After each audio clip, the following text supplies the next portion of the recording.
Namaskaram to all those dance lovers who have subscribed to my channel. Today, I am going to talk about an interesting topic, the Abhinayam. One day, I asked my girls in the class while I was teaching them a very popular Kirtanam, Alaipaide, what is Abhinaya? The girls quickly answered that it was the facial expressions to convey the meaning of the song. The answer is not wrong, but it does not explain the question completely. Then I asked them, what is Bhavam? The girls looked at each other and then there was more confusion in the class. Then I started to explain the actual meaning of the word and the difference between the Abhinayam and the Bhavam. Abhinayam is performing or movement of hands and legs expressing the meaning of the song along with facial expressions.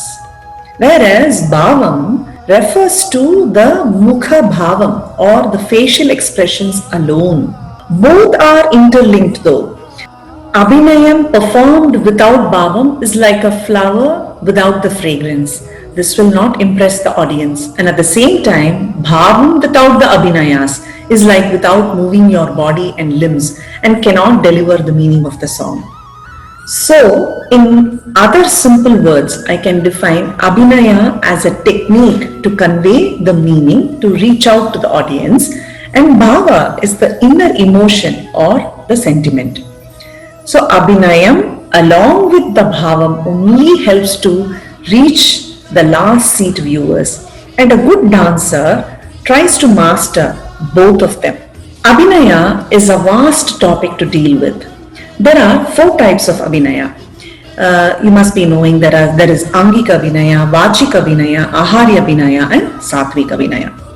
Angika Abhinaya is basically the body movements, your hastas and vedas all come under Angika Abhinaya. It is the body language of a dancer. One has to understand the padartha and vakyartha of the song and express it through her movement of the body. Suppose, for example, I say, a proud and arrogant man. A proud and an arrogant man. So, the body language of a man and the ego and the proud expression of the man. Suppose a devotee who is very humble and calm. A devotee who is very humble and calm. A Naika waiting for her lover. A Naika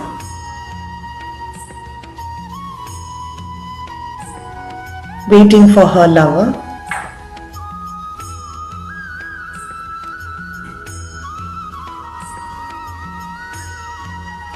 It is not only the Mukha Bhavam but the body language depending on the gender and the state of mind of the person too.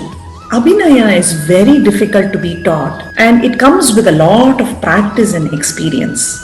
Next, coming to the Ahari Abhinaya is mostly the props on the stage or the jewelry that the person is wearing, which is related to the character or the person depicting on the stage in the dance drama. The third one is the Vachika Abhinaya.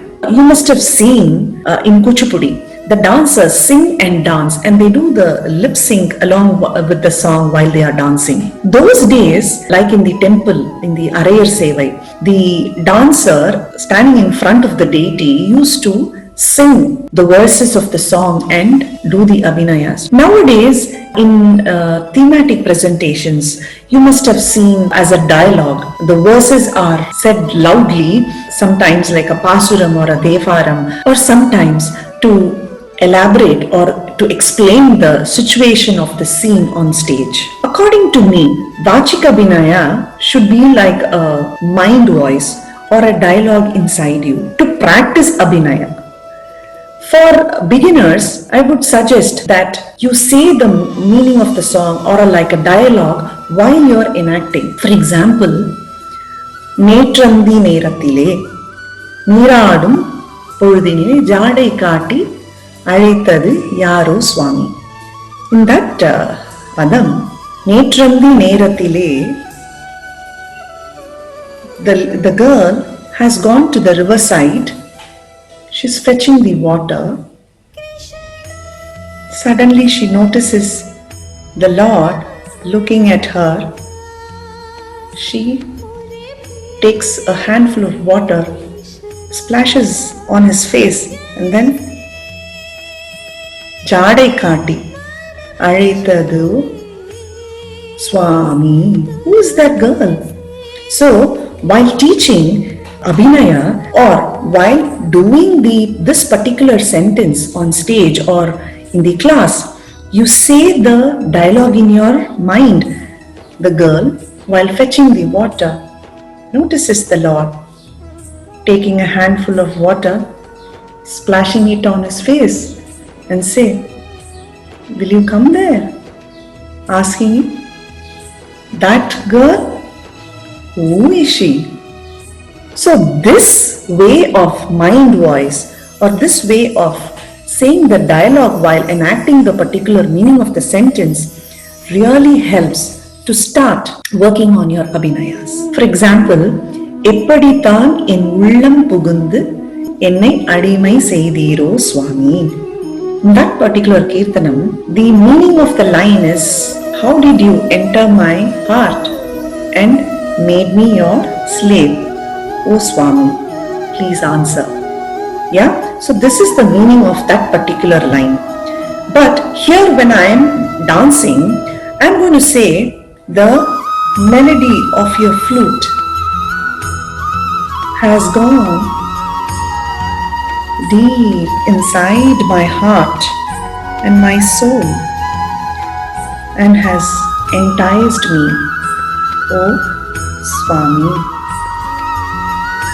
When you say this as a dialogue while doing the line, it helps you with more of Muhabhavam. The other way of doing Abhinaya for this line could be, "O Krishna, you steal the butter from the houses of Gokulam.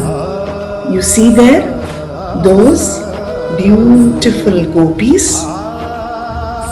Did you steal their heart the same way? Tell me." So, this is another way of doing Abhinayam for the same line. When you say these as a dialogue, which is the Vachika Abhinaya or which is the mind voice, it really helps for the beginners improving your Abhinayas. Satvika Abhinaya is the innermost emotion or the sentiment like crying, weeping or fear or karuna. All these are the inner emotions which are expressed through Muhabhava. This is Satvika Abhinaya. Satvika Abhinaya, though it depends on the Angika Abhinaya, on the Vachika Abhinaya or with the Ahari Abhinaya, Satvika Abhinaya is an experience of the dancer. For example, when the Panchali is disrobed by the Dushasan, Panchali pleads and she weeps and cries. So this sentiment comes along with an experience. How can a dancer without the experience, without knowing the emotion, how could she emote? All the Navarasas, Bibhatsam, Bhayanakam, Raudram, Karunarasam, all has to be an experience within the dancer. Only when the dancer understands the emotion, she will be at her best to give the emotion as a Mukhabhavam. For example, Karunarasa, when the Jatayu's wings are cut by Ravana while trying to help Sita Ma from the clutches of Ravana, noticing the Jatayu, Lord Rama expressed his Karunarasa. So, it is an understanding of the inner emotion of Rama which has to be expressed through Muhabhavam. So, this comes with a lot of experience. I think the best way to start with is trying to understand the particular character, meaning of the particular verse or sentence or the song, understanding the person, the character, the gender, then the inner emotion of that particular scene or situation and trying to bring through all the abhinayas, may it be Angika, Vachika or Satvika. When all comes together, then you strike the right abhinaya on stage. So start practicing through mind voices or dialogues in your mind, and it will be a great beginning. This technique or this little small trick will help you improve your Mukhabhavam. Thank you. I will come again with another interesting video. Until then, it's bye from me. Thank you.